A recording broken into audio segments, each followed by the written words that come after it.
पिता साक्य जी, आज के समारोह में कार्यशाला में उपस्थित सभी हमारे जनप्रतिनिधिगण, संगठन के पदाधिकारीगण और उपस्थित बहनों और भाइयों, 21 मई से 31 मई तक ये 10 दिवसीय बृहद अभियान पुण्य श्लोक महारानी अहिल्याबाई होलकर की त्रिशताब्दी समारोह के कार्यक्रम के साथ जोड़ने का एक अवसर हम सबको प्रदान कर रहा है।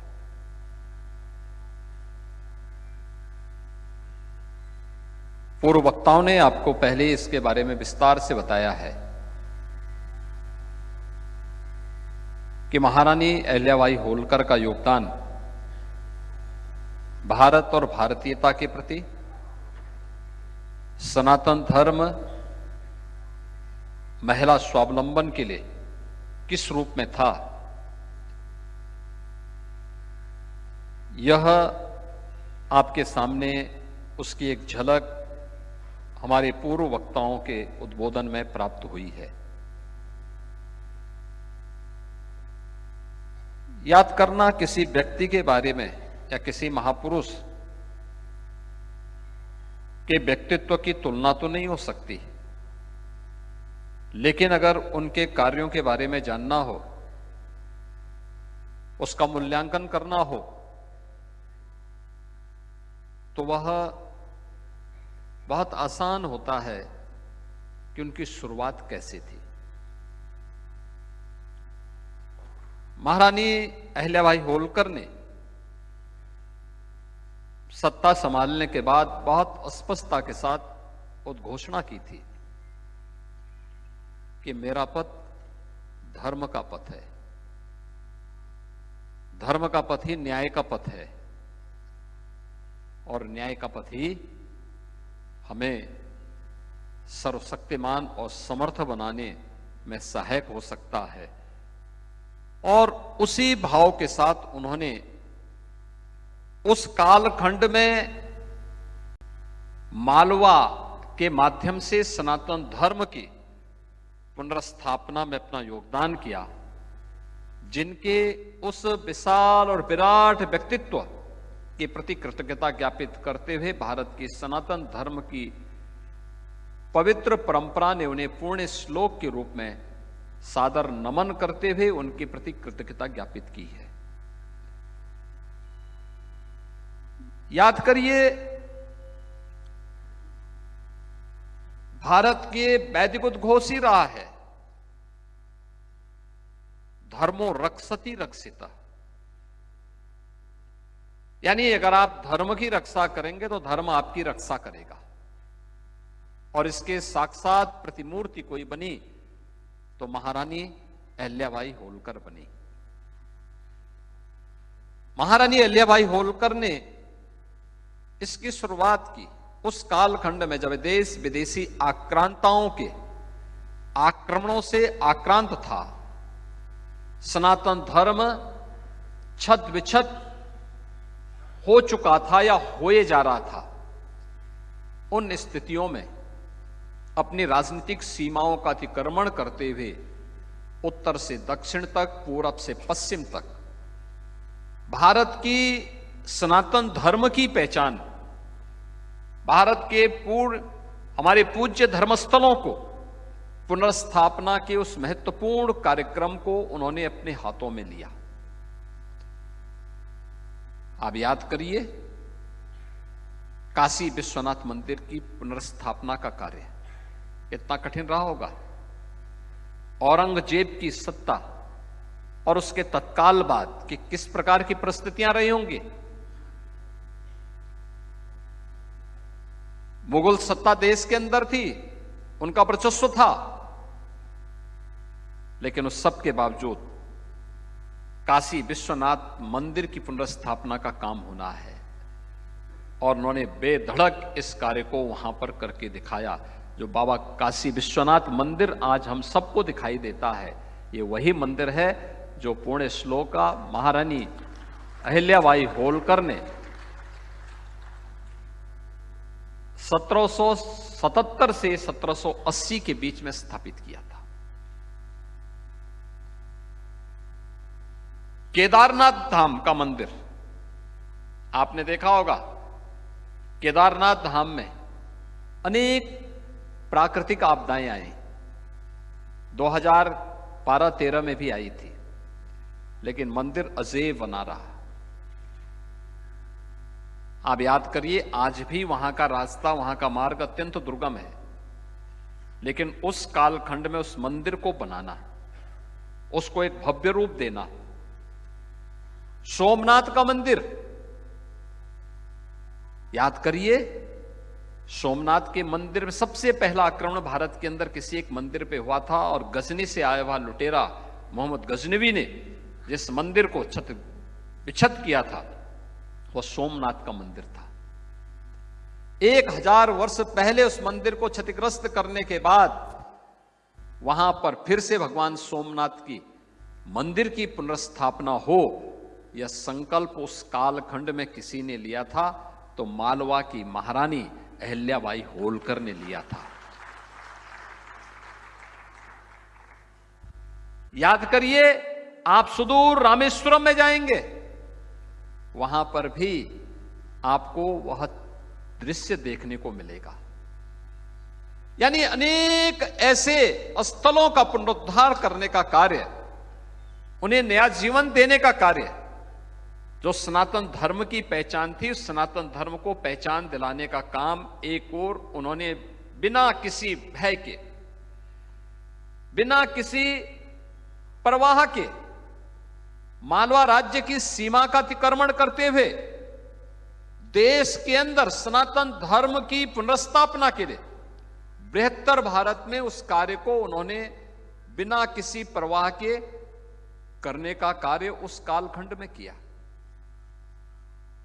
और दूसरा कार्य, महिला स्वावलंबन के लिए किया जाने वाला कार्य, महिला स्वावलंबन का जो कार्य है, जिसके बारे में अभी यहां पर आज की मुख्य वक्ता के रूप में श्रीमती कविता पाटीदार जी अपनी बात को कह रही थी, माहिष्मती की साड़ियां ये उसी प्रकार से विख्यात हैं जैसे काशी की साड़ियां हैं। अपनी कलाकृति के लिए, जरी जरदारी के लिए, भारत की उत्कृष्ट सिल्क के उन नमूनों के लिए, कलाकृतियों के लिए जानी जाती हैं। और हर सनातन धर्मावलंबी अपने घर में किसी भी मांगलिक कार्यक्रम में, खासतौर पर बेटी के मांगलिक कार्यक्रम के समय, इन्हें प्राथमिकता के आधार पर लेता है और उन्हें गिफ्ट देता है, उन्हें दान देता है, उन्हें उपलब्ध करवाता है। यह कार्य भी उस कालखंड में महारानी अहिल्याबाई होलकर ने उस कार्य को वहां प्रारंभ किया। देश के अंदर नदियों में घाटों का, पक्के घाटों का निर्माण हो, घाटों के माध्यम से हिंदू श्रद्धालुओं की सुविधा का ध्यान रखा जा सके। केवल मध्य प्रदेश के महिष्मती में ही नहीं, काशी के घाटों को भी निर्माण करने का कार्य हो, हरिद्वार के घाटों के निर्माण का कार्य करने का हो, देश के अन्य प्रमुख धार्मिक स्थलों पर उस प्रकार के घाटों का निर्माण करना हो, कुएं और बावड़ियों का निर्माण करना। उस समय पाइप पेयजल की स्कीम नहीं थी, आबादी कम थी, लोगों को सुरक्षित और शुद्ध पेयजल उपलब्ध हो सके, इसके लिए बावड़ियां भी बनाई जाती थी। देश के अंदर जहां पर भी इसकी आवश्यकता पड़ी, उस कार्य के साथ उन्होंने मजबूती के साथ जुड़ करके इस अभियान को एक नई गति देने का काम किया था। भारत भारत क्यों बना? भारत दुनिया के अंदर स्वतंत्र भारत एक लोकतंत्र के रूप में, सबसे मजबूत और सबसे बड़े लोकतंत्र के रूप में क्यों स्थापित हो रहा है? इसके पीछे का कारण यही है, जो हम लोगों ने उस विराट व्यक्तित्व के अंदर देखा था, जो महारानी अहिल्याबाई होलकर के समय में हम सबको देखने को मिलता है, या जो हमें 1500 वर्ष पहले आदि शंकर के द्वारा स्थापित 4 पीठों के माध्यम से देखने को मिलता है। आदि शंकर का जन्म केरल में होता है। केरल में जन्म लेने वाला एक सन्यासी मात्र 32 वर्ष की आयु जीता है, लेकिन भारत की सांस्कृतिक एकता के लिए देश के अंदर 4 कोनों में 4 पीठों की स्थापना कर देता है। कोई भी राजनीतिक ताकत उन्हें वहां पर इन धार्मिक स्थलों को रोकने से वंचित नहीं करता, रोकता नहीं, कोई बाधा नहीं खड़ी करता, बल्कि नेतृत्व उन्होंने दिया। उस समय की राजनीतिक ताकतें, राजे रजवाड़े उनके साथ जुड़ करके उसे भव्य स्वरूप देने में अपना योगदान दिए। महारानी अहिल्याबाई होलकर ने अपने स्वयं के द्वारा संचित धनराशि से इन मंदिरों का पुनरुद्धार किया था, जो गुलामी के उस कालखंड के दौरान विदेशी आक्रांताओं की क्रूरता और विभत्स और बर्बर कार्रवाई का शिकार हुए थे।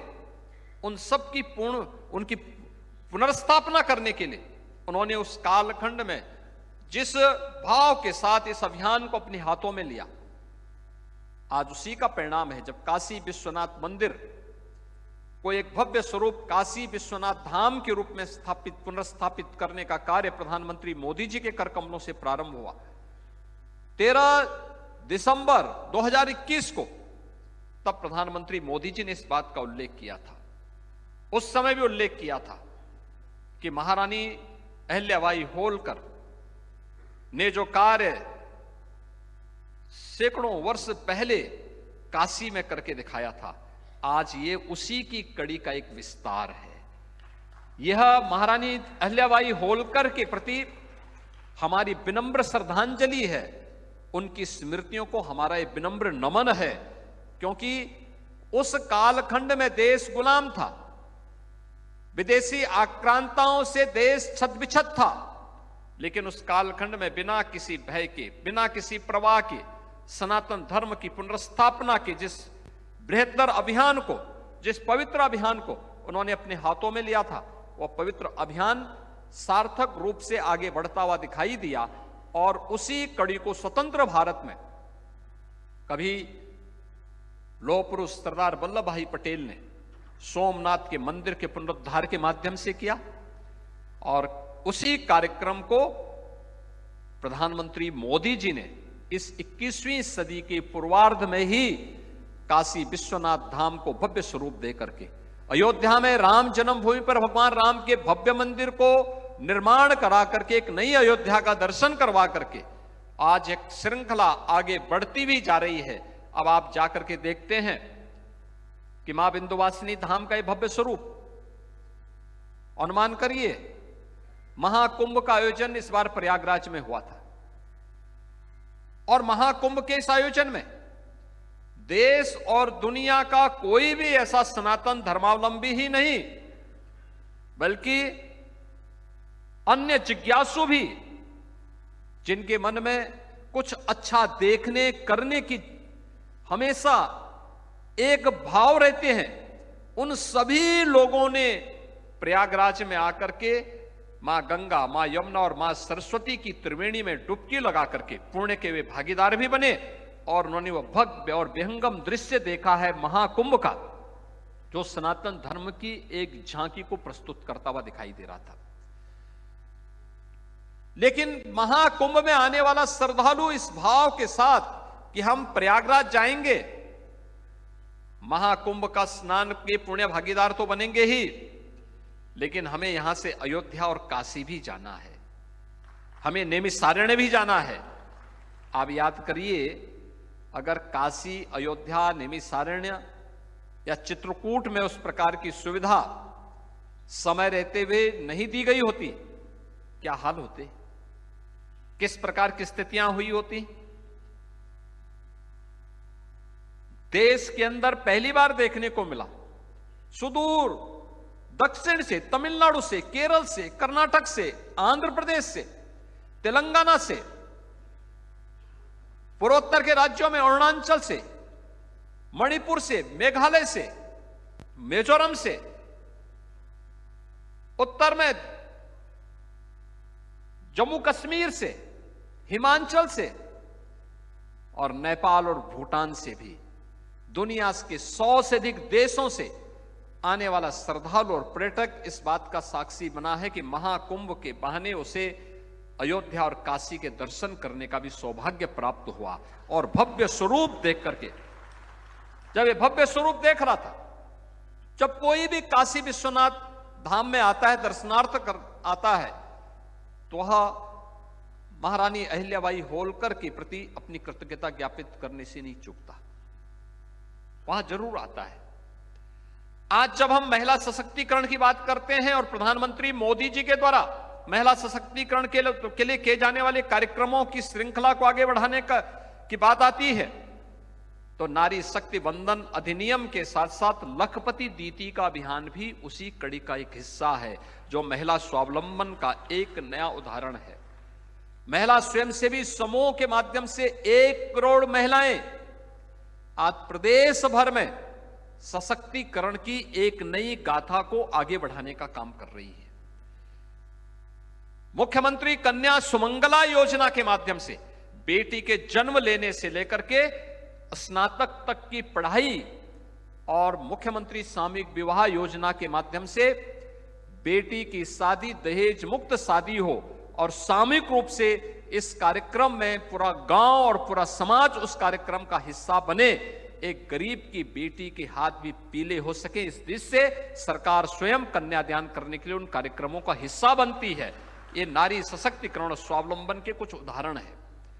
बेटी बचाओ बेटी पढ़ाओ से लेकर के खेलो इंडिया खेलों का कार्यक्रम हो, फिट इंडिया मूवमेंट का कार्यक्रम हो, या फिर नारी शक्ति वंदन अधिनियम, ये सभी कार्यक्रम जहां महारानी अहिल्याबाई होलकर की उस श्रृंखला को आगे बढ़ाने का एक क्रम है, जो एक आत्मनिर्भर और विकसित भारत की आधारशिला बनेंगे। वहीं सरकार ने यह भी तय किया है, त्रिशताब्दी वर्ष के अवसर पर हम अन्य सभी प्रमुख स्थलों पर, गौतम बुद्ध नगर हो, गाजियाबाद हो, कानपुर हो, आगरा हो, लखनऊ हो, वाराणसी हो, गोरखपुर हो, या फिर अन्य महत्वपूर्ण स्थलों पर कामकाजी महिलाओं के लिए वर्किंग हॉस्टल का निर्माण। आप देखते होंगे अब महिलाएं हर एक क्षेत्र में आगे बढ़ चुकी हैं, हर एक क्षेत्र में उन्होंने अपनी उपस्थिति दर्ज की है। उत्तर प्रदेश पुलिस में आप याद करिए, जब 2017 में हम लोग आए थे, उत्तर प्रदेश पुलिस बल में महिलाओं की उपस्थिति केवल 10,000 थी, और आज मुझे बताते हुए प्रसन्नता है कि मात्र 8 वर्ष में ये डबल इंजन की सरकार उत्तर प्रदेश में महिलाओं की, यानी महिलाओं की उपस्थिति आज वहां पे लगभग 40,000 महिलाएं कार्य कर रही हैं, यानी पुलिस बल का हिस्सा बनी है, जिसमें एक सामान्य कांस्टेबल से लेकर के और एडिशनल डीजी स्तर तक की अधिकारी महिलाएं आज कार्य कर रही हैं, अलग अलग पदों पर कार्य कर रही हैं। ये सभी चीजें बताती हैं कि जब प्रयास किया गया, उस प्रयास के सार्थक परिणाम भी सामने आए हैं। उत्तर प्रदेश में पहले जो 15% महिलाएं कामकाजी व्यवस्था के साथ जुड़ पाई थी, आज उनकी संख्या बढ़ करके अब 35% से ऊपर हो चुकी है। इन 8 वर्षों में लगातार इसे बढ़ाने का प्रयास किया जा रहा है, और हम लोगों ने तो कह रखा है कि पुलिस बल में भर्ती होगी तो उसमें कम से कम 20% बेटियों के लिए आरक्षित होना ही चाहिए, उनकी उपस्थिति वहां होनी ही चाहिए। और आज उसका परिणाम हमारे सामने दिखाई दे रहा है। मिशन शक्ति का अभियान भी उसी श्रृंखला का एक हिस्सा है। धर्म पर आधारित कोई भी व्यवस्था न्याय का कारण भी बनेगा और आत्मनिर्भरता और सशक्तिकरण का भी माध्यम बनेगा। देवी अहिल्याबाई होलकर के द्वारा जो ये भाव अपनी शासन व्यवस्था को चलाते समय रखा गया था, वह आज डबल इंजन की इन सरकारों के कार्य पद्धति से देखा जा सकता है, समझा जा सकता है। कार्यशाला का उद्देश्य भी इसी भाव के साथ आगे बढ़ाने का है। एक व्यापक जनसंपर्क का कार्यक्रम, हर एक जगह हम जाएं, छोटी छोटी गोष्ठियां करें। महापुरुष की स्मृति दिवस, ये 300वां उनका जन्म शताब्दी वर्ष है। 31 मई 2025 महारानी अहिल्याबाई होलकर का 300वीं जन्म जयंती का कार्यक्रम होगा। 21 से लेकर के 31 तक उनका पुण्य स्मरण हमें विभिन्न कार्यक्रमों और जन संवाद कार्यक्रम के माध्यम से करना है। इन कार्यक्रमों के बहाने केंद्र और राज्य सरकार की महिला सशक्तिकरण और महिला स्वावलंबन के लिए किए गए कार्यक्रमों को अलग अलग प्रकार से रेखांकित करने के लिए, क्या जो शौचालय बने 12 करोड़ शौचालय देश के अंदर बने, क्या ये महिला सशक्तिकरण का आधार नहीं था? 80 करोड़ लोगों को फ्री में राशन की सुविधा का लाभ देने की व्यवस्था हुई, क्या यह महिला सशक्तिकरण का आधार नहीं? क्योंकि गृहस्थी का संचालन तो एक नारी करती है, उसको पता है कैसे घर चलाना है। आयुष्मान भारत के माध्यम से जिन 50 करोड़ लोगों को देश के अंदर स्वास्थ्य की सुविधा का लाभ प्राप्त हो रहा है, यह महिला सशक्तिकरण का उदाहरण है। 12 करोड़ परिवारों को उज्ज्वला योजना के अंतर्गत जो रसोई गैस के सिलेंडर प्राप्त हुए, तो फेफड़े भी खराब होने से बचे, आंखें भी खराब होने से बची। यह भी महिला सशक्तिकरण का एक उदाहरण है। और यही नहीं, यानी यह श्रृंखला केवल यहीं पे थमती नहीं है। ये भारतीय जनता पार्टी की डबल इंजन सरकार ने नारी वंदन अधिनियम के माध्यम से जिस कार्यक्रम को प्रधानमंत्री मोदी जी ने पंचायत से लेकर के संसद तक अब उनकी 33% उपस्थिति अनिवार्य हो, इसको एक गारंटी के रूप में दे दिया है। ये गारंटी उसी श्रृंखला का हिस्सा है कि आधी आबादी आज जीवन के प्रत्येक क्षेत्र में, वह ग्राम प्रधान हो या देश की संसद में, वह फाइटर विमान की चालक हो या पुलिस बल या अर्धसेना बल के अधिकारी के रूप में या जवान के रूप में कार्य करती हुई, एक प्रशासनिक व्यवस्था के साथ जुड़ी हुई हो या सार्वजनिक जीवन में कार्य करने वाली, एक किसी स्वयंसेवी समूह के माध्यम से अपनी सेवाएं समाज को प्रदान करने वाली एक सामान्य नारी के रूप में अपना जीवन यापन करने वाली, इन सभी का अपना अपना योगदान है समाज के निर्माण में। हम उनके सामने जाकर के डबल इंजन सरकार के द्वारा जो कुछ भी किया गया है उसके प्रति कृतज्ञता ज्ञापित करते हुए अगर हम उनको बताएंगे कि ये चीजें हुई हैं और आने वाले समय में ये कार्यक्रम सरकार के द्वारा आयोजित होने वाले हैं, तो मुझे लगता है कि यह देवी अहिल्याबाई होलकर के प्रति हमारी विनम्र श्रद्धांजलि होगी, हमारी ओर से कृतज्ञता होगी।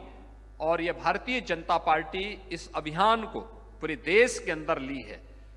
300वीं जन्म जयंती का कार्यक्रम, त्रिशताब्दी समारोह का यह कार्यक्रम भारतीय जनता पार्टी जिस बृहद स्तर पर ली है, इसको सफलता की नई ऊंचाई तक पहुंचाने के लिए छोटी छोटी गोष्ठियों के माध्यम से, छोटे छोटे कार्यक्रमों के माध्यम से, संवाद के माध्यम से, जनसंपर्क के माध्यम से अगर हम आगे बढ़ा पाएंगे तो इस कार्यक्रम की सार्थकता भी होगी और इसका लाभ आने वाली पीढ़ी को एक नई प्रेरणा के रूप में मिलेगी।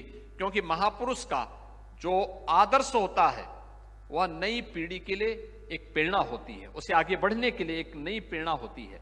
और वह प्रेरणा आने वाली पीढ़ी के लिए भी होगी कि जो लोग देश को धर्मनिरपेक्ष के पथ पर ले जाकर के कहां पहुंचा दिए थे, जब भारत एक दिग्धर्म की और अपनी पहचान के लिए मोहताज हो गया था, आज भारत अपनी पहचान के लिए मोहताज नहीं है। एक नया भारत है। नया भारत वही जैसे अपने सम्मान की भी और अपने स्वाभिमान की भी रक्षा करना आता है। और अभी ऑपरेशन सिंदूर के माध्यम से भारत ने दुश्मन को जिस प्रकार से जवाब दिया है, दुनिया ने भारत की इस ताकत का लोहा माना है। भारत के बहादुर जवानों के प्रति भी हम सबके द्वारा इस अवसर पर अपना अभिनंदन और अपनी कृतज्ञता ज्ञापित करनी चाहिए, इस विश्वास के साथ मैं एक बार फिर से इस पूरे कार्यक्रम को सफल बनाने के लिए आप सबका आह्वान करते हुए अपनी शुभकामनाएं देता हूं। धन्यवाद। जय हिंद। मित्रों, भारतीय जनता पार्टी के केंद्रीय नेतृत्व की यह अपेक्षा है कि सभी प्रदेशों के राजभवन एवं माननीय मुख्यमंत्री जी के शासकीय आवास पर भी देवी अहिल्या जी के संबंध में कार्यक्रम आयोजित किए जाए। आज की कार्यशाला के मुख्य अतिथि माननीय मुख्यमंत्री जी के कई दूसरे कार्यक्रम लगे हुए हैं। समय की मर्यादा के कारण संभवतः उनको इस कार्यक्रम से अब यहाँ विदा लेना होगा और आज की कार्यशाला में अपने समापन की ओर है। सौभाग्य का विषय है कि कार्यशाला में समापन उद्बोधन के लिए, समारोह के लिए उत्तर प्रदेश भाजपा के परिश्रमी एवं संगठन शिल्पी महामंत्री संगठन माननीय श्री धर्मपाल जी द्वारा किया जाना है।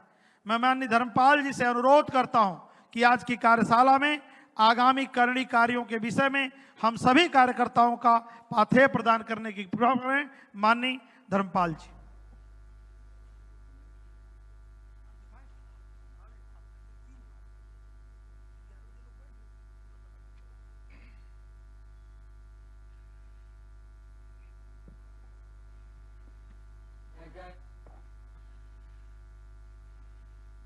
पुण्य श्लोक अहिल्याबाई चल रहा है ना। पुण्य श्लोक अहिल्याबाई होलकर त्रिशताब्दी स्मृति अभियान के निमित्त आयोजित प्रदेश स्तरीय कार्यशाला में मंच पर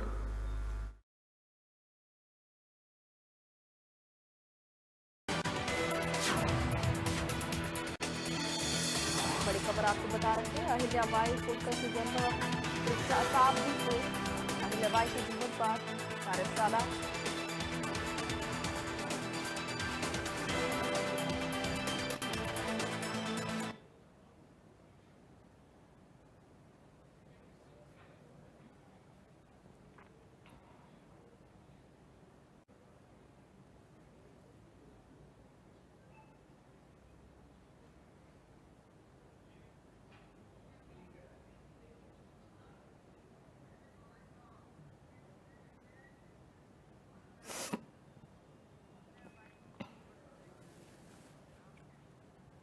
यहाँ रुकते एक छोटे से ब्रेक के लिए। ब्रेक के उस पार खबरों का सिलसिला जारी है।